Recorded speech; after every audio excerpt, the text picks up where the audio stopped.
Let's start with a quote from Adrienne Rich: "You must write and read as if your life depended on it." Adrienne Rich, who was born on May 16, 1929, and died on March 27, 2012, was an extraordinary writer who impacted literature and politics. Growing up in Baltimore, Maryland, she came from an intellectual family. Her father, Arnold Rich, was a medical pathologist at Johns Hopkins University, and her mother, Helen Jones, was a musician trained to be a concert pianist.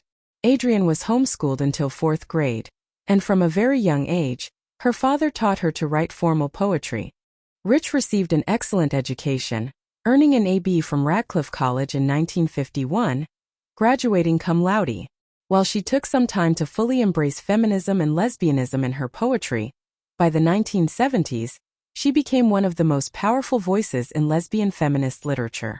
Her work wasn't limited to poetry alone. Rich was also a prolific essayist, using her writing to chronicle the life of a political poet, blending artistic expression with activism. Her first poetry book, A Change of World, won the Yale Younger Poets Award in 1951. However, W. H. Auden's introduction to the book described her poems in a somewhat condescending manner, calling them formally secure and emotionally modest, reflecting the poetic values of the time. In the 1950s, Rich married economist Alfred Conrad and had 3 sons. The pressures of raising a family while navigating a traditional marriage influenced her poetic style, as reflected in the essay, When We Dead Awaken, and Snapshots of a Daughter-in-Law. During the 1960s and 1970s, Rich, like many of her generation, became politically active in movements such as civil rights, anti-war protests, and feminism. She came out as a lesbian during this period and separated from her husband in 1970. Tragically, he took his own life later that same year. In 1976, she began a lifelong partnership with writer Michelle Cliff, and the couple lived in Santa Cruz, California. Rich's shift in poetry, toward a more political and feminist lens, was not welcomed by everyone. Some critics felt betrayed by her new direction, but many, especially women, found inspiration in her use of poetry as a tool for social change. One of her most acclaimed works, The Dream of a Common Language, 1978, includes her famous 21 love poems, where she combined lesbian love with feminist politics.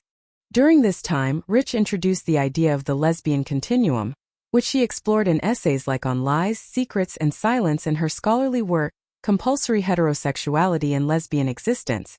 This broadened the definition of lesbianism to include non-sexual relationships between women, a concept that sparked both admiration and critique.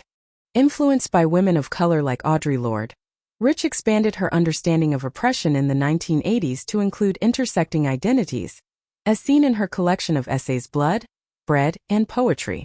Her later work was shaped by Marxist feminist readings of capitalism, drawing inspiration from the writings of Raya Dunayevskaya.